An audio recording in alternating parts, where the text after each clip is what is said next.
Irmãos, nesses dias ainda, nós temos aí a nossa mocidade e a vida do jovem, ela não é muito simples, não.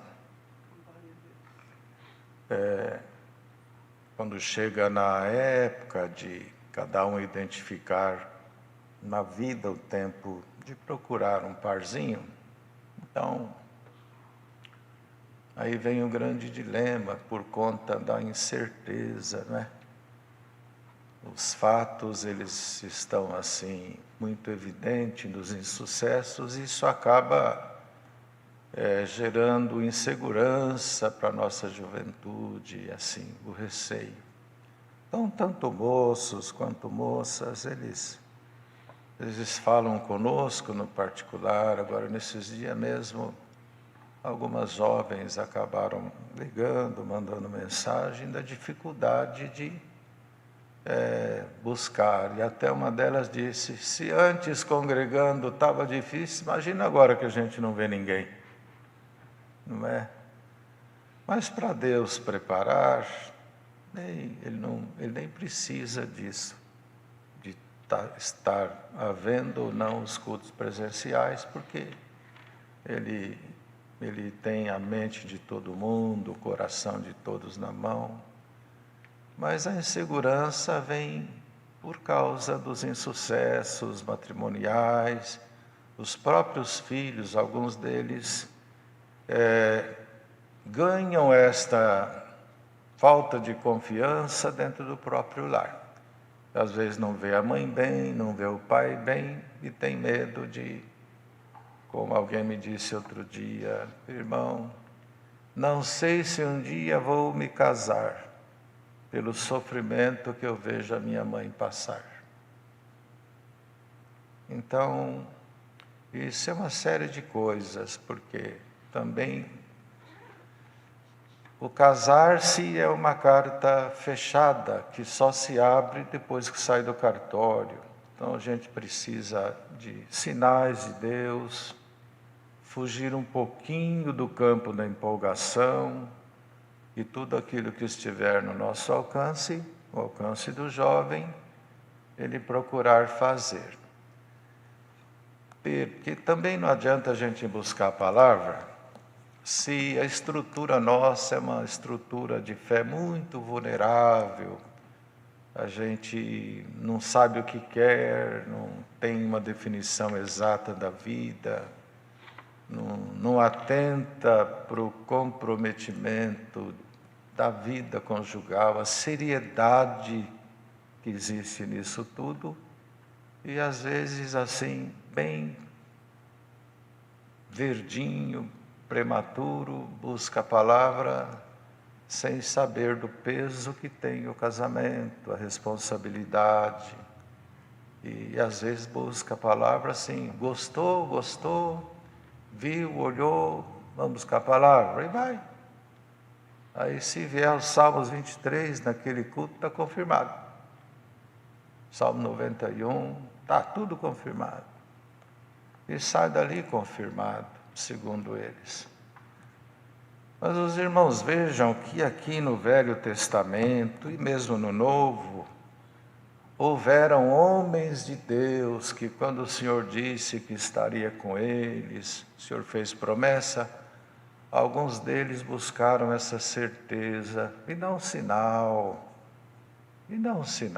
se tu vais ser comigo mesmo, eu não posso me equivocar, porque se tu não for comigo, a derrota é certa. Então, se a gente confia na gente, o risco é grande. E a gente deve, para buscar uma palavra, já ter uma cabecinha boa, um propósito sadio, não é? Ter aí já um bom nível de conversão, para entender um pouco a graça, a palavra.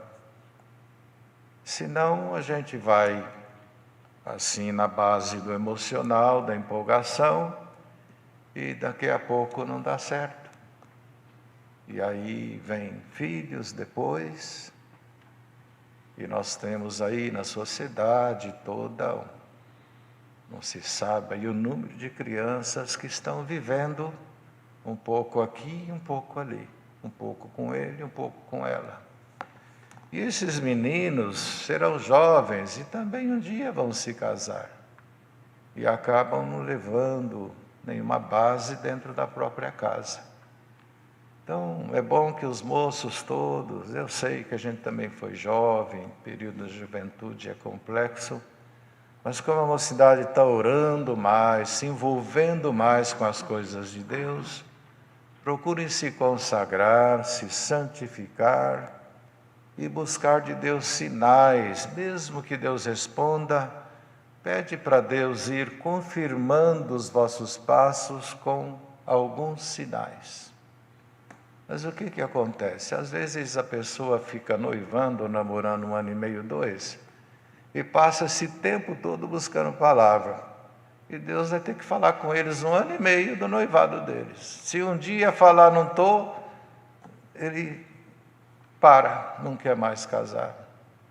Então, uma vez se certificou, deu certo, o Senhor confirmou, sinais estão aparecendo, está trazendo fruto, a intenção é boa, tanto num quanto no outro, vai embora, vai andando na vida, porque ocorre que, mais para frente, depois de um bom tempo de namoro, já está perdendo o desejo e começa a buscar a palavra, torcendo para Deus não confirmar mais. Dizer, Deus confirmou ontem, mas hoje ele se arrependeu, acho que é melhor você sair fora, tá bom? Eu estava olhando direito, eu falei para você que sim, mas agora estou... Então falta um pouco de firmeza, de seriedade, de maturidade até para buscar a palavra. Precisa disso, de um amadurecimento, senão a pessoa sem base nenhuma pega, o senhor falou, aí o senhor fala por uns meses, depois o senhor volta atrás, não quer mais não. Considerando que, para que haja uma vida feliz e um casamento feliz, logicamente não vai depender de um só, depende dos dois. Um dos dois que não corresponder vai atrapalhar a sua própria vida e a vida do outro. Por isso que precisa de sinais. E ser observador, pegar os detalhes, viu, irmãos? Existem pequenas coisas que elas ditam grandes coisas. O próprio salmista, quando ele fala, até o pardal e a andorinha encontraram ninhos para si junto dos seus altares, nisso tem uma riqueza muito grande.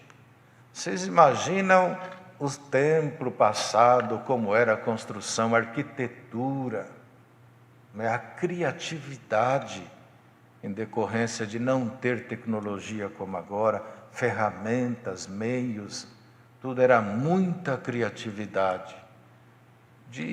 Da gente chegar e ficar admirando os detalhes da arquitetura, mas alguém não olhou isso não. Ele botou os olhos em 2 coisas pequenininhas e alcançou luz. Até o pardal, uns olhando para o templo, que coisa bonita, e ele lá olhando o pardal, a andorinha. Na vida, no dia a dia, para que a gente ganhe estrutura, a gente não deve se encantar só com aquilo que chama muita atenção. Olha, ele ora na igreja, ela ora na igreja, olha. Vê se você acha os pardalzinhos, os detalhezinhos, as riquezas aqui. Por quê? Não há coisas grandes, completas, sem as pequenas. Então nós temos um grande número de moças, tementes, crentes, fiéis, e estão dentro da igreja, às vezes desde que nasceu, e tem os moços, eles não procuram, não vão, elas reclamam, né? Então eu estou contando para os moços que estão ouvindo. Elas reclamam. Ô, mano, Nenê, fala lá, porque senão elas não casam não. Mas também não é casar, é corresponder para formar uma família feliz, não é? É triste para nós fazer uma oração no casamento e daqui a pouco está lá um álbum cheio de gente, tem que sair com a tesoura recortando esse para cá, aquele para lá, porque não está mais junto. Acho que teria que devolver os presentes para quem deu. Porque... Enfim, fica aqui esses conselhinhos. Os jovens também reclamam um pouquinho. E alguns reclamam até que as exposições nas redes sociais às vezes comprometem um moço e uma moça. Aquela própria amostragem do jeito de ser gera até desconfiança. Então nós temos uma vida totalmente diferente do mundo. Pode vestir bem, pode um rico perfume, um perfume bom, um terno. Quanto que custa um terno caro, Bom Tutu? Muito. Esse é inteligente, muito, mas não falou. Então, a gente pode até vestir-se muito bem. As irmãs, um perfume caro, assim, que... Quanto custa mais um perfume bom? Muito também? Tudo muito. Então, tudo inteligente. Pode, Deus abençoou. Mas vamos ver também aquela mobília interna do homem. Postura, jeito. Sabe por quê? O ser humano, ele mostra quem ele é. Sorrindo, calado, chorando, sentado, de pé, andando, no muito, no pouco, trabalhando, deitado. Nós somos o que somos. E nada mais além disso. O preguiçoso não tem jeito de esconder que é preguiçoso. O homem que não quer nada com a vida, ele não tem como esconder que não quer nada com a vida quando está namorando. Se a moça é esperta, enxerga. E ela também. Então é bom que todos estudem, trabalhem, orem, busquem os dons. Esse assunto de... eu amo ele, apesar que eu vejo que ele não gosta de mim. Mas eu vou casar porque Deus põe amor nele. Isso não é bom, irmão. E se Deus não pôr, hein? Se a gente não for correspondido numa vida conjugal, com respeito, com carinho, com sentimento, meu Deus do céu. Então fica aqui este breve conselho para que todo mundo ore, Deus vai abrindo algum caminho, que os parâmetros a serem considerados, tanto pelos moços quanto pelas moças, não sejam somente, tem casa, você tem carro? Teu pai faz o quê? Você fez imposto de renda? E o que você tem? É bom dar uma olhadinha na vida, conversar, por isso que tem o namoro. O namoro não é só para, sei lá, comer uma trufa junto e no... Como é que chama aquele lugar lá, que é caro, o restaurante, que tem no shopping? Esqueci. Outback. Vamos no Outback, comer uma batata. E vai Outback. Ele está mostrando quem ele é e ela quem ela é, e vai Outback. O que você tem que ver, não vê. Vai no Outback, come, não tem nenhum problema. Deu até fome agora. Mas vamos assim, irmãos, o período do namoro está escrito assim, Eclesiastes ou Provérbios. Examina uma herdade, depois adquire-a. Não fala para adquirir, para depois ver, não.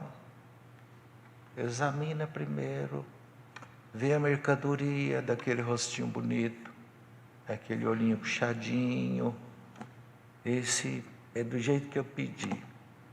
Eu tinha um sonho assim, que Deus preparasse um moço de 1,72 m, com 69,5 kg. Esse deu certinho. E fico usando alguns parâmetros. Vamos examinar a verdade, orar ao Senhor, para Deus fazer aparecer os sinais. Até porque, até o progresso da obra de Deus, a nossa própria salvação, não é? Os homens e mulheres para trabalhar na obra depende de um casamento saudável, família boa. Está muito triste ver as crianças sofrendo. Eu brigo com a minha mulher, mas o chute acerta no filho. Ela me abandona, mas não vê que está sendo abandonado os filhos. Mas ficando comigo. Filhos querem pai e mãe junto. Ele quer ser acordado em algum momento da noite sendo coberto pelo pai ou pela mãe. É o rostinho, é a mãozinha, o dele ou dela. Está com febre, está com febre. Mas não procura por um, foi para lá. Procura por outro, foi para cá. E aí na igreja profetiza, viaja pelo mundo afora, missão. Eles devem estar numa agonia agora, porque não tem missão. Deve estar os irmãos novos que não param em casa, não conseguem parar, que vivem nas missões, comendo frango por todo lado, deve estar agoniado. E deixa a esposa, filhos, criança e vão embora. Fica aqui esse conselhinho para todos nós. Deus seja louvado. Amém.